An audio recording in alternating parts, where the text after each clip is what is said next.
لا یکلف اللہ نفس الا وسعہا کی تعبیر کیا ہو سکتی ہے؟ یہ بھی بیان عملی نہیں نفسیاتی ہے، کیونکہ اللہ نے انسان کو بنایا ہے، بنانے والے سے زیادہ اپنی مشین کو کوئی نہیں جانتا۔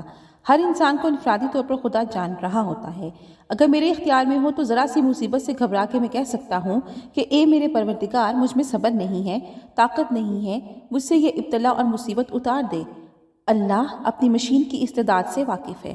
بالعموم خالق ایک مشین پر لکھ دیتا ہے کہ یہ کتنے ہارس پاور ہے، اتنے اس کی پاور لینے کی ہے، اتنا بوجھ یہ اٹھا سکتی ہے اور اتنا اس سے زیادہ نہیں اٹھا سکتی۔ ہمارا یہ خیال ہے کہ اس نازک ننھی منی سوزوکی کو جو جاپان نے مخصوص مقاصد کے لیے بنائی تھی، ہم کسی گدھے سے بھی بدتر استعمال کرتے ہیں۔ ہم اس کو اوور ویٹ کرتے ہیں، جس کا نتیجہ یہ نکلتا ہے کہ وہ اچانک جواب دے جاتی ہے۔ گاڑی میں اس کا کوئی نقص نہ تھا، جب بنانے والے نے اس میں اتنی صلاحیت ہی نہیں رکھی کہ وہ اتنا بوجھ اور وزن اٹھا سکے۔ اس سے زیادہ ڈالیں گے تو انجن چون چرا شروع کر دے گا اور بالآخر ختم ہو جائے گا۔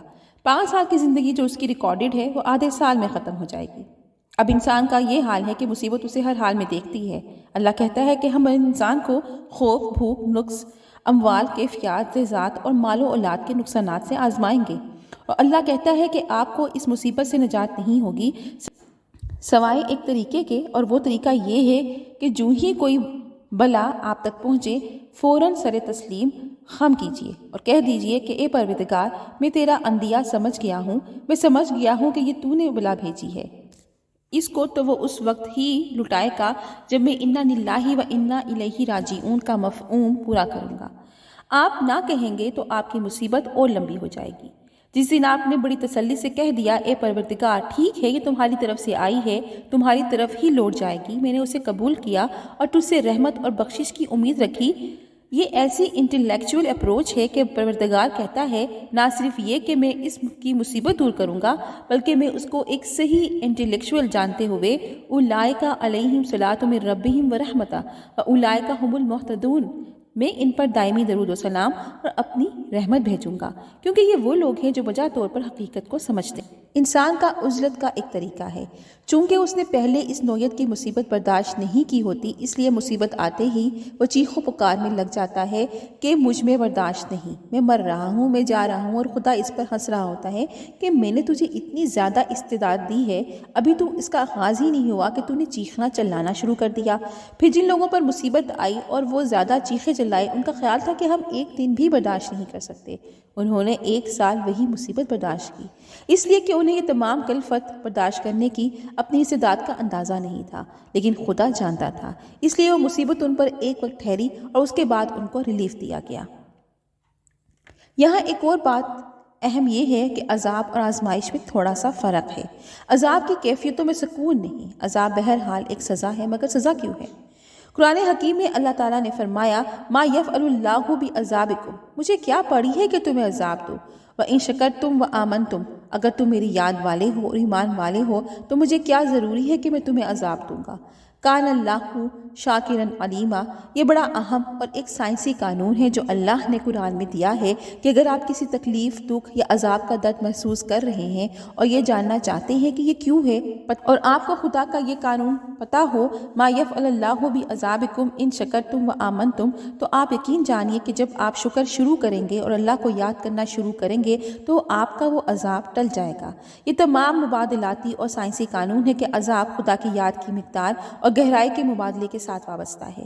آپ کے ایمان کے ساتھ ایک مبادلے کی صورتحال ہے، جہاں شکر اور یاد کم ہوگی وہاں عذاب ہوگا۔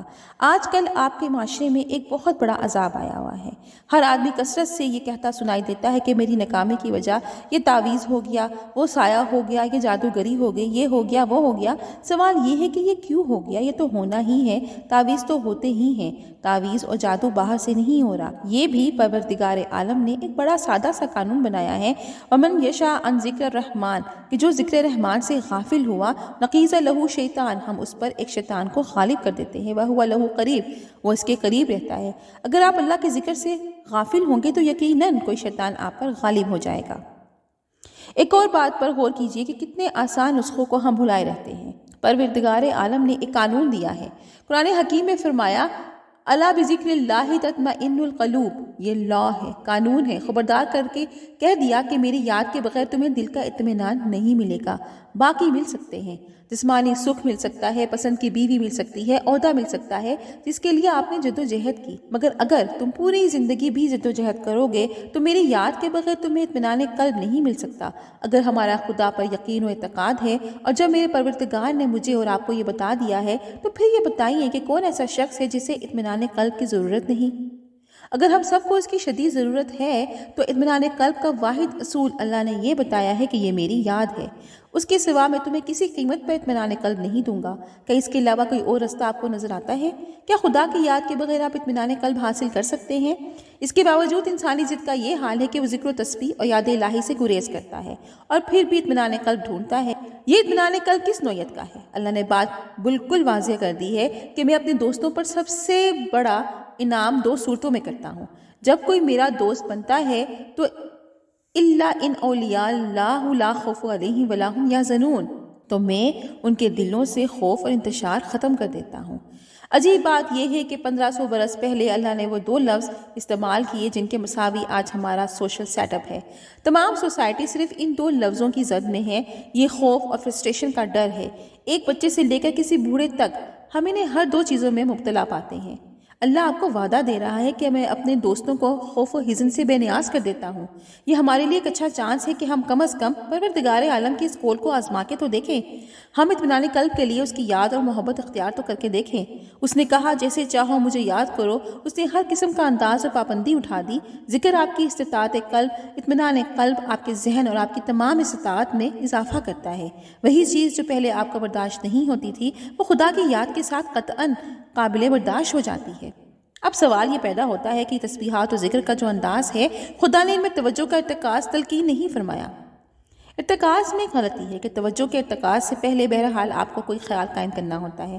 اگر آپ توجہ مرتکز کرنے کے لیے تسبیح کریں گے تو اس میں کوئی نہ کوئی طاقت کا حصول آ جاتا ہے۔ اس وجہ سے چلوں اور وظائف میں زیادہ لوگ جو بیٹھنے والے ہیں وہ ذہنی توازن کھو بیٹھتے ہیں اور شیزوفرینیا کا شکار ہو جاتے ہیں۔ وہ اسکائٹس آئٹ، سائیکوٹک اور نیوروٹسسٹ بن جاتے ہیں۔ اس کی وجہ بڑی سادہ ہے۔